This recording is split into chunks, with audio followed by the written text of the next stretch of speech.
This is a story about a Piper TriPacer.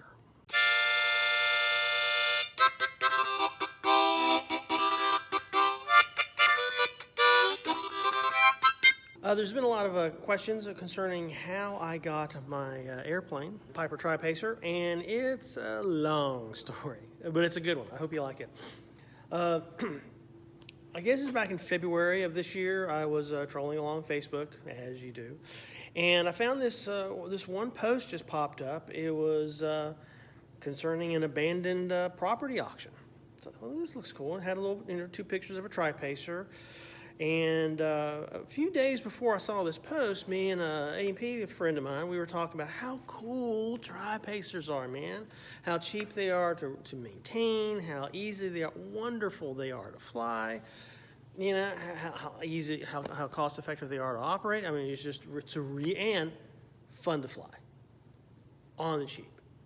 And that's got to mean something, right? So that bug was in my head, it had sunk in. So I thought, well, I'll call him up. So I did that. I called up the airport where it's at, and it's being auctioned off by the airport, Truckee Airport District in California. And I talked to them, and I got some more information. Logbooks are kind of missing. Previous owner kind of had them. I mean, there's lots of drama about the logbooks. And it was the airplane only had like 1,800 hours on the airframe, 34 hours on the engine. Don't know yet. I mean, it could be anything. It could be good or it could be bad. It could be good and it was just freshly overhauled and she's ready to go.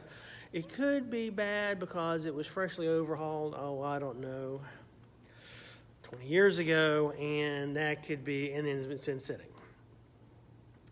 So I said, well, at least I'll go up and look at it. Because it is about a 6-hour drive, and, why not spend the day in Truckee, California, maybe visit Lake Tahoe? If that's all I get out of it, it'd be a cool trip. So I drove up there with all my gear, and it was a blizzard, in the middle of a blizzard. This was the same month that Truckee got 100 inches of snow in a month. 100 inches of snow in 1 month. So I got there, right? Got to the hotel, made it. Had it in 4-wheel drive all the way up to Truckee. It was just, the weather was a wreck. Got there, worn out. Next day, went in, did the inspection. Had a lot of little niggling things wrong with it. A little corrosion here. This is loose. The front strut was needed a servicing. It was just all sorts of stuff. And still, logbooks were missing in action, except for a couple pages they had that was in an invoice, which was the last annual. It was last annual in 2017, about 2 years ago. So I started looking at it, did the old borescope thing.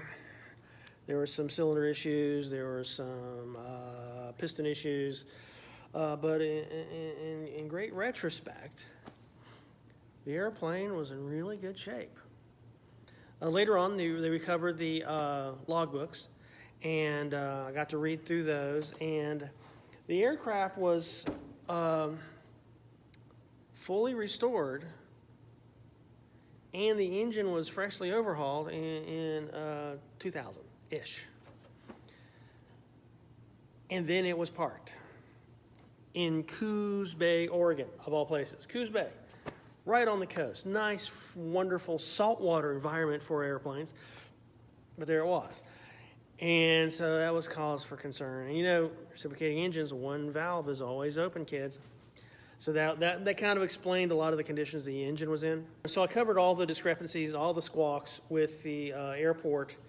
I gave them a big, long laundry list of stuff. Said, okay, cool. I'll come back next week and I'll bid on it. So I came back up. And another blizzard. Right when I got there, I met with the auctioneer. A lot of people that were just there to watch. Apparently, this airplane had quite a little dramatic history while it was there. But essentially, the airplane, it was in decent shape again, but it was sat in Coos Bay, Oregon for more than 15 years. Then it's flown to Truckee and parked. And until it got its annual in 2017, and it was just the minimum, just skin of your teeth airworthiness, which I hate that crap. But and it sat some more until I came along. So I got up there. The auctioneer, went through the rules of the auction. There was an opportunity to send a mail-in bid. You could give a bid through email or through registered mail or whatever, and that would be, and whatever the highest one was, that'd be the starting bid. So there was a starting bid of $3,500. And so the auctioneer went through everything, and then he went through the warranty. The airport's not responsible for the aircraft after it leaves. We had an AP look at it, and this, and this, and this, and this, and this, and this, and this. And he went through like the entire list of discrepancies multiple times. And, he wanted to be transparent, which is cool. But he went through the list multiple times. He wouldn't shut up about it. And so the opening bid, opened it for bidding, $3,500 is the starting bid. No one said anything, so raise your hand. $3,600. Going once, going twice. Get in, losers. We're flying to Bakersfield. $3,600. I stole it. Oh, I stole it.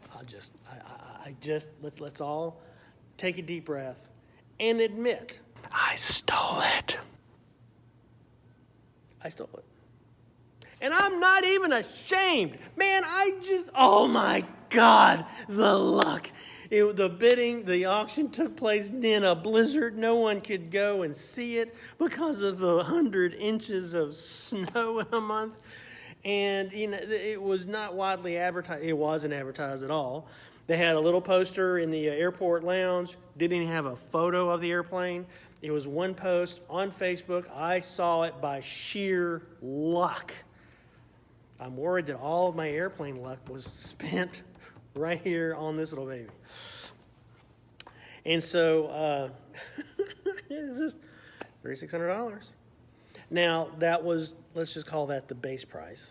It was also 8 weekends in Truckee during ski season. That's not cheap hotel rooms either.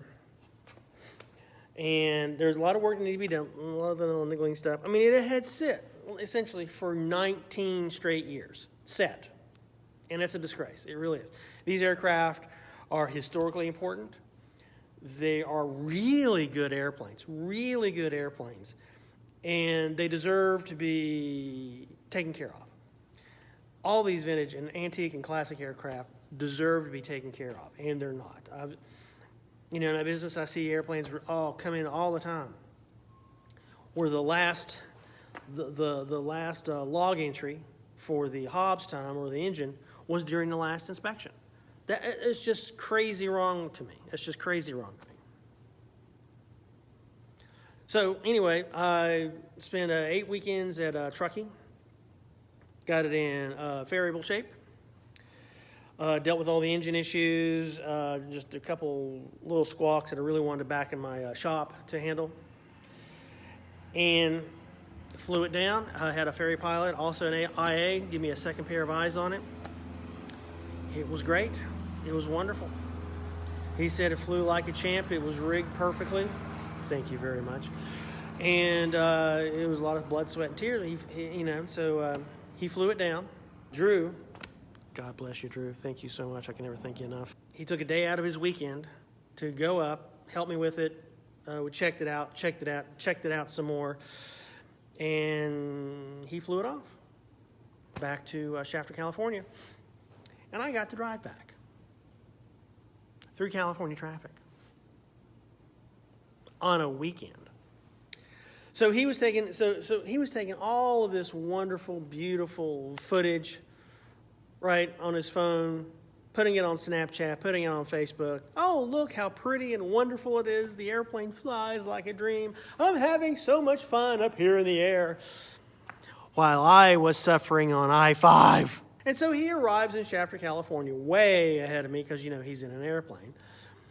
And he takes some beauty shots. He posts them, God help me, let me just get out of Stockton. And, of course, then I'm sure he went off to dinner with his wonderful girlfriend. I'm sure they had a wonderful steak, a baked potato, maybe some aperitifs.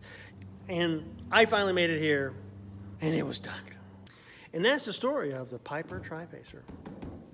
If you like this video, please like it, love it, share it. And above all, fly safe.